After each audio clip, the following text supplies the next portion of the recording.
It's about that time. Sun's warming up, and maybe you want to make your own swimwear. Today for Tricky Thursday, I'm going to be sharing my best tips for making your own swimwear.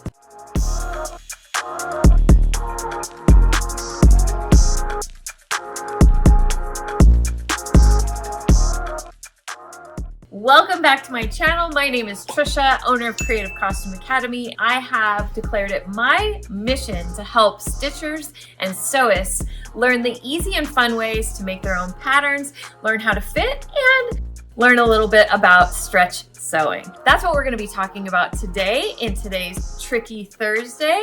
I have tons of experience working with stretch materials.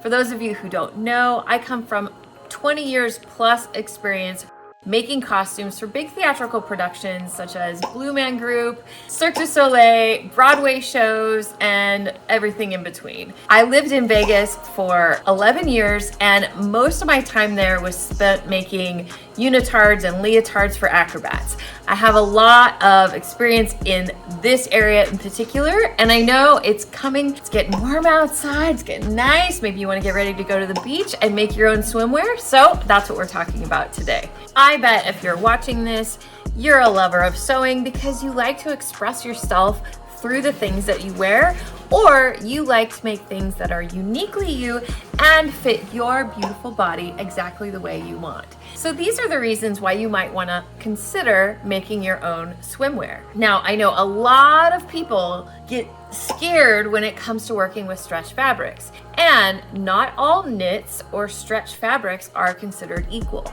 So I want to talk a little bit about what different fabrics I would suggest using and which ones maybe to steer clear of, or that might give you some limitations. Now, even within spandex, the world of spandex, there are different variations and different things that you want to take note of when picking the perfect fabric for your next swimwear project. Before we dive into the different styles and different kinds of spandex that there are out there or swimsuit materials, I want to talk about the stretch.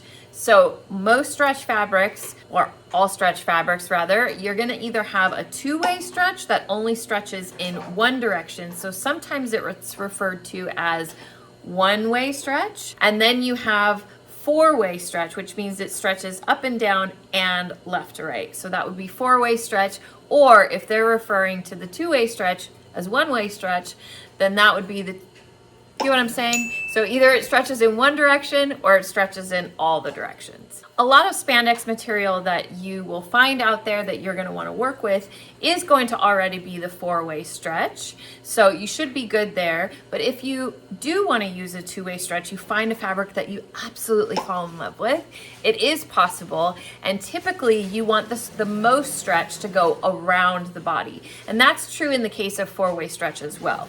If you're making a bathing suit that is all one piece or a leotard, a lot of times when I was making costumes for acrobats or contortionists where they were stretching a lot up and down, then I might consider putting the most stretch up and down. But for the majority of the time, you're going to want to have that most stretch going around the body so that it can move and fluctuate with you as you move. So let's keep on this fabric topic, talking about what kind of materials you want to make sure your fabric's made out of.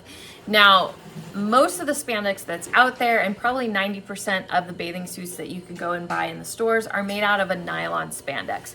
The reason for that is it's a synthetic fiber, so it holds up well against the chlorine and the salt water of what you would be swimming in. It also holds its shape very well, and the colors can stay vibrant. So even though it's a synthetic, that actually works as a plus when you're talking about swimwear. You will see some cotton lycras out there and some bamboo materials. Those work okay for workout wear, but sometimes those kinds of materials, because it's a natural fiber, will tend to hold on to water, making the fabric more heavy, and it can cause your suit to sag and not hold its shape as well. Plus, those natural fibers will deteriorate faster in the elements that we're usually swimming in. If you have a chance to feel and touch your fabrics that you're choosing, do be mindful that spandex comes in different weights and it's called different things. There's a trico, which is more on the thinner side, or a milliskin, which those are thinner spandexes. And then if you want something a little bit more beefier, a little bit thicker, that's not gonna become see-through as you stretch it, then you want to look more for a supplex spandex or a moleskin spandex. And there's also, if you want something super thick and durable, we use this a lot in costuming, it's called a football or a moleskin. If you do really love the fabric of a thinner spandex, you can beef it up a little bit by backing it with some mesh, or sometimes when I do bra top type designs, I will use a spacer fabric, which is almost like a neoprene, but it makes it a little bit thicker, so it gives you some good coverage up on top. And it will restrict the stretch a little bit, but it will usually help in those areas as a kind of an added interfacing. Here's a couple versions of spandex. This is a more thinner trico that you're gonna see a lot of. It's not super thin and you can use this. It's just something to be aware of, that it could be a little thinner for what you're using. And then this is a moleskin or an NFL, so it does still have good amount of stretch. It just has a little bit thicker durability to it. This is a cotton lycra, and this is actually, it was printed at Spoonflower for what we needed it for a costume that I was doing, but you can see that it doesn't pop back as quickly as the spandex does. It does still have stretch, but if you're using this for swimwear, it probably won't last as long as the nylon spandex. And velvet's always fun. It's a great way to give texture, and they do have stretch velvet, but it's another one that's going to hold water and maybe, you know, not last as long as some of those others that I just mentioned. When it comes to adding a little bit more interfacing or a little bit more durability, if you are using something that's thinner, or this cotton lycra, if you're wanting to use that, reinforcing your spandex with a mesh is really lovely. And you can get some good four-way meshes. So you use it like a flat line. You would line this in the back of the other fashion fabric that you're using, and you can get this in various colors. And then this is that spacer fabric that I was talking about. You can see there's a little bit, it's kind of spongy. It works really well to give you some extra coverage, and I use it a lot in the bust areas or your top areas if you are wanting to give a little bit more coverage and support in that area. Lastly, these are really fun. I use them a lot in costumes. You know, it's got that hologram type of design over top of it. The only thing I want to mention, these are, you know, oftentimes they're a good spandex and they have a good stretch. But one thing that'll happen, notice how it's cracking. The design is cracking, and that can happen over time. And another thing to consider when using these very fun hologram fabrics is with wear and washing, and depending, you know, where you're wearing your suit out to, you can start to lose this design and it'll go away. On this case, it would turn into like a black spot, or you would just see more of the color underneath. So it's just something to be mindful of when you're thinking about using these fabrics. Now let's talk a second about style, because we know I'm a lover of patterns. I'm your pattern nerd friend.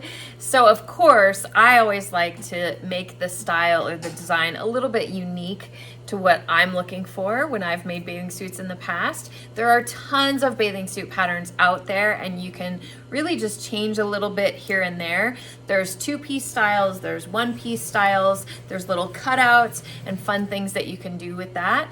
Also, a lot of times you will see reversible swimsuits are really fun, and those are popular right now, especially in the sewing world. So there's quite a big variety, and you really want to ask yourself, what do you feel comfortable wearing out in public?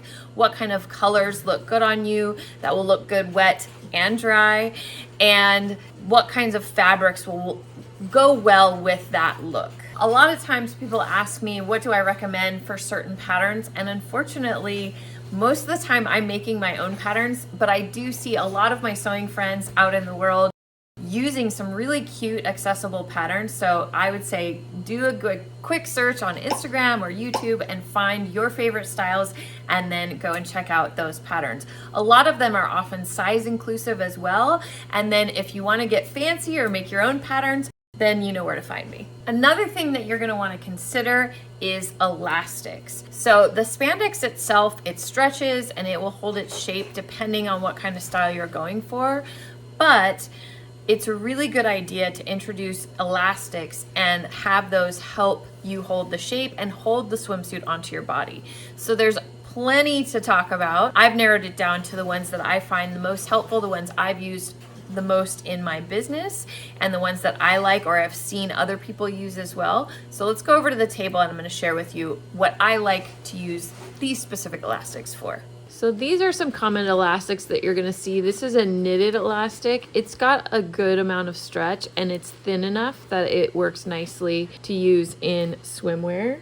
This is a braided elastic, and this is probably the most common elastic that I use. These are nylon based and not cotton based. You can get them in cotton, but again, using those natural fibers, depending on what you're using your swimwear for, it could break down and lose your stretch faster. So this is really nice to sew into your seams to give it a little bit more structure. And do remember, you want to take a little bit out of your elastic. Another popular elastic to use is this see-through clear elastic. It's not my favorite, and I'll tell you why. The reason is when you sew through this, it's kind of a plastic. So when you sew through it, you're creating holes and it breaks the elastic and it will break and deteriorate over time. I really like the braided elastic, but I have used it a couple of times and it is really thin.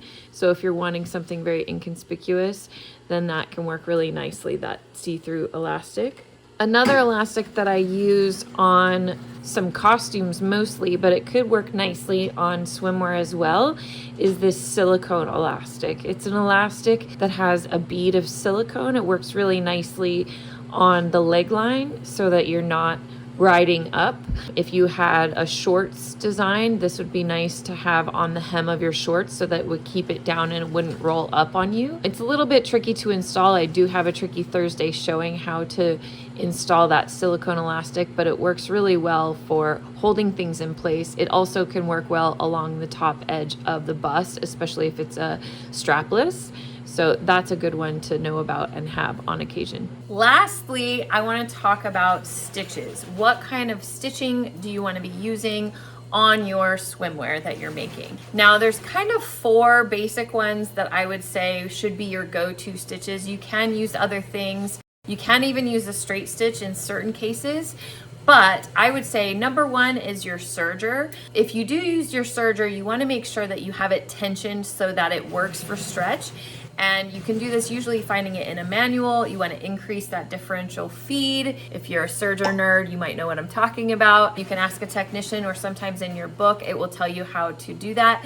And lastly, you can always test it by running some stretch fabric through your serger and stretching it to make sure that you don't pop stitches or it doesn't come unraveled. The other popular stitch that I use most in my business is a zigzag stitch. Most machines will have the zigzag feature option available to you. When you're working with a zigzag, you really want to be mindful of how wide your zigzag is and how close together your stitches are. So I'll show you that over at the machine. Another stitch that I find really helpful when you're sewing stretch fabrics is that stretch stitch that you have on some machines. Not all machines will have it, but what it does is it does a triple stitch, and you can do a straight stitch with the stretch straight stitch. It kind of goes back and forth like this, but it allows the stitch to stretch. And there's another one, which is actually one of my favorites as well, is it does a triple zigzag stitch. I'll show you those on my machine. They are great stitches, but I want to tell you, if you make a mistake, ripping those babies out is not fun. So that's not usually the one I use, but they are very handy if you're very sure you're not going to have to take that stitch out. Lastly, the stitch you're most likely to see on ready-to-wear garments that you would go and buy in the store is a cover stitch. So if you have a cover stitch machine, using it to sew your swimwear is a great idea. And if you don't have a cover stitch machine, you can also buy the twin needles. It's actually a dual needle that you put into your regular machine, and you can kind of fake a cover stitch. I do have a Tricky Thursday about that, but we won't get into that right now. Let me show you more closely what I'm talking about with these stitches. If you're using a serger to do your seaming, this is a very nice option, but you want to make sure that you can stretch your serge without it popping stitches, but it does give a really nice seam and it's a great finish to the inside. So I have found the most successful zigzag stitching for swimwear is when you can adjust the width of your zigzag and the length of your zigzag. I try to stay away from doing this really wide zigzag here because it tends to pop and not give you as much. So where I usually start is right around 2.5 wide by 2 or 2.5 in length. And I am using a Bernina, but I do the same on my industrial machines. And then I can show you what the difference is. Another helpful tip is you'll notice that my presser foot is pushing that top fabric. So every once in a while with your needle down, you can lift your presser foot and that will release everything and make it better for sewing, not stretch out your fabric. A walking foot is also good, but I've never used a walking foot to sew stretch, so it's definitely not a necessity. There's nothing wrong with doing a big zigzag stitch, but sometimes it will pop more easily than the smaller one when you go to stretch it. I don't have that problem with this particular stitch with this fabric, but it's also takes up less space when you are using the smaller zigzag. And the reason why a zigzag works is because as you stretch it, notice how the thread is able to straighten out. So the tighter the zigzag, the more it has before it straightens out. And if it can't straighten out, it doesn't have that extra thread, then it will pop, which is why straight stitches will pop with sewing like this. If your machine has the stretch straight stitch and the stretch zigzag stitch, it's going to be this setting right here where you see the 333, 333. That's your stretch stitching. So you want to make sure you're in the red if it's a Bernina or set to whatever setting you need to be for your machine. The only thing I changed between getting a zigzag and the straight stitch was the width. The straight was a 0 width and this I had it on a 3 width. So you can see it goes triple the stitch, which is why I'm saying you might want to make sure that stitch is going to stay. And then even though this is a straight stitch, because you're going back and forth and you're giving that extra thread, it will also stretch. So it's a really nice option, but just a pain in the butt to pick out. So make sure that's what you want. We didn't really talk about needles, but here are some of the most popular needles when sewing stretch. Sometimes I have the best luck with just my regular universal. Jersey is not typically the best for swimwear and spandex because it's a tighter weave than some other knits, but stretch and microtex I have had some success with depending on the fabric. Always want to test your needles and stitch before you get onto your actual garment. Well, that was fun. Thank you for diving into our swimwear topic today. I hope you found some useful tips. Remember, we post a video every Thursday for Tricky Thursday. So make sure to subscribe, turn on those notifications, and share these tips with your friends. If you are ready to dive into pattern making and really take on the superpower of making all of your own patterns that fit you flawlessly, I hope you will check us out at Pattern Making Academy. That link is down below. It's a great resource for learning from the very beginning about pattern making, and then we go into some really awesome designs with Mimi G and Norris. And if you're still not sure and you kind of want to check out my teaching style, we have a free pattern masterclass also with the link down below. You can try it out for absolutely free and learn the very first principle, start patterning right away, because I'm all about getting right into it. Thank you so much for watching, and I will see you next time.